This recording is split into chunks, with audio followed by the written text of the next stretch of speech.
बंधुगण आसतु आज आम रेवती नक्षत्र मीन राशि विषय जानिया।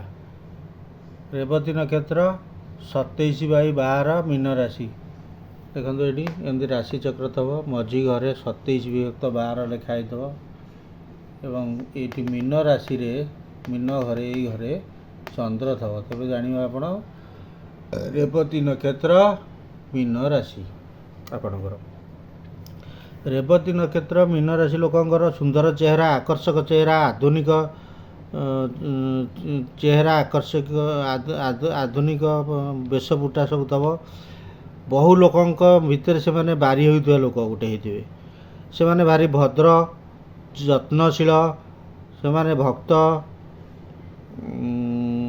ईश्वर भक्त तीक्ष्ण बुद्धि उत्तम जोगाजोगकारी जीवनर उपलब्धि जीवन में उपलब्धि थाए से माने भ्रमण प्रिय नूतनतार आरंभ करते नुआ नुआ काम आरंभ करने को आग आग बाहरी पड़े धार्मिक स्वाधीनता से थाए से माने भाग्यवान से माने स्वाधीन काम करने को भल पाती स्वाधीनतार किए हस्तक्षेप कले बहुत रागी जाती से युक्तात्मक चरित्र से माने जीवन में आध्यात्मिक उन्नति हुए से माने बहुत निजर काम निजर जो कम मन देते बहुत सिंसियर निजस्व अभिज्ञता बल से माने निज काम बहुत उन्नति करथांती से माने गोटे गुड गाइड अन्य को उपदेश देकी साहाय्य करती पिला बेलू से माने स्वाधीन जीवन शैली थाए सहजरे से माने काहाको विश्वास करते किंतु जहाँ विश्वास करती से ठीक भाव जोगाजोग रहती योजनाबद्ध भाव कार्य करती से माने विज्ञान प्रिय नुआ नुआ कथा भी जानिया को चेष्टा करती पिता और निकट संपर्क ठारू तमानकर लाभवान होबार आशा कम परिवार भितर अन्य मान ठारू तांकर भिन्न प्रकृति भिन्न तेणु से माने अन्य मान पाखरे टे असहज थांती से मानकर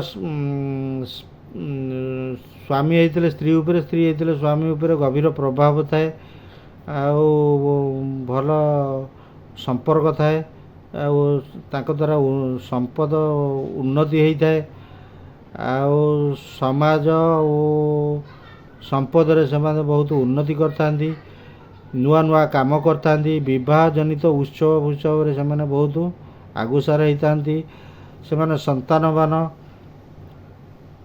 से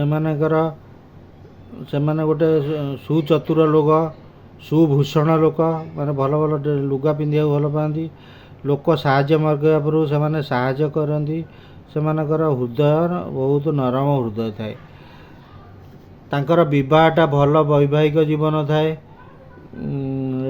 लव मैरेज हबार संभावना थाए स्वामी की स्त्री की बहुत साहाय्य से करती महिला माने साधारणतः प्रेम विवाह और स्वामी को साहाय्य करवा निज हाथ में घर चाबिकाठी सब जिनसर चाबिकाठी रहा बेले बेले डोमिनेटिंग पोजिशन थिबारु किछि व्यक्ति तांको विरोधी रहती से माने बहुत मैच्योर माइंड तमार थाए निर्णयकारी प्रभावशालिनी से माने धार्मिक ईश्वर भयालु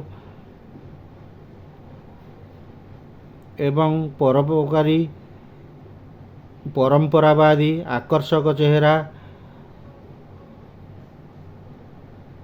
बड़ बड़ इच्छा किंतु महिला मानकर थाए अलसुआमी बड़ बड़ इच्छा थाए किंतु अलसुआमी जो से बड़ बड़ इच्छा पाखे पहुँचा संभव हो न था बेले बेले नूतन दिग को जीवाक से इच्छा थाए आर्ट्स मैथमेटिक्स किंबा आखि संबंधी डिप्लोमाट एडमिनिस्ट्रेटर इत्यादि जॉब रे महिला माने सफल बहुत होता पुरुष मानकर कैरियर साधारण ट्रैवल पायलट आउ फ्लाइट अटेंडेंट ट्रैवल ब्लॉगर जोगाजोग गणमाध्यम रे journalism editing publishing music jewellery इत्यादि रे से बहुत शरीर सौंदर्य व्यवसाय 50 वर्ष पर से जीवन बहुत उन्नति हुए से लेखक धार्मिक कार्य ଧାର୍ମିକ କାର୍ଯ୍ୟରେ ଯୋଗ ଦେଇଥାନ୍ତି। ସେମାନେ ହାସ୍ୟକାର, ଗବେଷକ ଆଉ ପବ୍ଲିକ୍ ସର୍ଭେଣ୍ଟ, ଆଷ୍ଟ୍ରୋଲୋଜି ଏବଂ ଆଷ୍ଟ୍ରୋନୋମି ମାନେ ମହାକାଶ ବିଜ୍ଞାନ ଇତ୍ୟାଦି ଭିତରେ ବହୁତ ଇଏ କରିଥାନ୍ତି। ସେମାନେ ଇନୋଭେଟିଭ୍ ଆଇଡ଼ିଆରେ ଯେଉଁ ଭାବରେ ଇନୋଭେଟିଭ୍ ଆଇଡ଼ିଆ ଥିବ ସେଥିରେ ସେମାନେ ସଫଳ ହୋଇଥାନ୍ତି। କାଉନସିଲର ହେଇଥାନ୍ତି, ହିଲର ହେଇଥାନ୍ତି, ନ୍ୟାଚୁରାଲ ହିଲର ହେଇଥାନ୍ତି, ପବ୍ଲିକ୍ ରିଲେସନ୍ ଏବଂ ଟିଚର ପ୍ରଭୃତି ଜବ୍ରେ ସେମାନେ ସଫଳ ହୋଇଥାନ୍ତି। ରୋଗ ସାଧାରଣତଃ ସେମାନଙ୍କୁ ଜ୍ୱର, ଡିସେଣ୍ଟ୍ରି ଆଉ ଫେସ୍ ପ୍ରୋବ୍ଲେମ୍, ପେଟ ରୋଗ, ଦାନ୍ତ ରୋଗ, କାନ ରୋଗ, ଦୁର୍ଘଟଣା ଜନିତ କିଛି ହେବାର ସମ୍ଭାବନା ଥାଏ। ରେବତୀ ନକ୍ଷତ୍ର ଲୋକଙ୍କର ରାଶି ହେଉଛି 27 ମୀନ ରାଶି। ପାଦ ହେଉଛି 4 ପାଦ। ପ୍ରଥମ ପାଦରେ ଯେଉଁମାନେ ଜନ୍ମ ହୋଇଥାନ୍ତି ସେମାନେ ବୃହସ୍ପତି ଦ୍ୱାରା ପ୍ରଭାବିତ। ସେମାନେ ସର୍ବପ୍ରିୟ ହୋଇଥାନ୍ତି, ଧନୀ ହୋଇଥାନ୍ତି, ଜ୍ଞାନୀ ହୋଇଥାନ୍ତି, ପ୍ରକୃତି ପ୍ରେମୀ ହୋଇଥାନ୍ତି। ଦ୍ୱିତୀୟ ପାଦରେ ଯିଏ ଜନ୍ମ ହୋଇଥାନ୍ତି ସେମାନେ ଶନି ଗ୍ରହ ଦ୍ୱାରା ପ୍ରଭାବିତ। ସେମାନଙ୍କର ଇଚ୍ଛାର ପୂର୍ତ୍ତି ହୋଇଥାଏ, ସେମାନେ ପ୍ରକୃତି ପ୍ରେମୀ ହୋଇଥାନ୍ତି। ତୃତୀୟ ପାଦରେ ଯେଉଁମାନେ ଜନ୍ମ ହୋଇଥାନ୍ତି ସେମାନେ ଧାର୍ମିକ ହୋଇଥାନ୍ତି। ଚତୁର୍ଥ ପାଦରେ ଯେଉଁମାନେ ଜନ୍ମ ହୋଇଥାନ୍ତି ସେମାନେ ଅବାସ୍ତବ ଚିନ୍ତାଧାରା ଥାଏ ଓ ସେମାନେ ଜୀବନ ବି ଅସନ୍ତୁଳିତ ହୋଇଥାଏ। ତତ୍ତ୍ୱ ହେଉଛି ରେବତୀ ନକ୍ଷତ୍ରର ତତ୍ତ୍ୱ ହେଉଛି ବାୟୁ ତତ୍ତ୍ୱ ରାଶି। ଦିଗ ହେଉଛି ପୂର୍ବ ଦିଗ।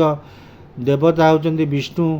ଲିଙ୍ଗ ହେଉଛି ସ୍ତ୍ରୀଲିଙ୍ଗର ରାଶି। ଏଇଟା ନକ୍ଷତ୍ର ସ୍ତ୍ରୀଲିଙ୍ଗର ନକ୍ଷତ୍ର। ଅସଙ୍ଗତ ହେଉଛି ଯେଉଁଥିରେ ବିବାହ କଲେ ଅସୁବିଧା ହେବ। ଧନିଷ୍ଠା, ପୂର୍ବଭାଦ୍ରା ସେମାନଙ୍କର ଜନ୍ମ ମହାଦଶା, ଯେଉଁ ଜନ୍ମ ମହାଦଶାରେ ସେମାନେ ଜନ୍ମ ହୋଇଥାଏ ସେ ବୁଦ୍ଧ ମହାଦଶା।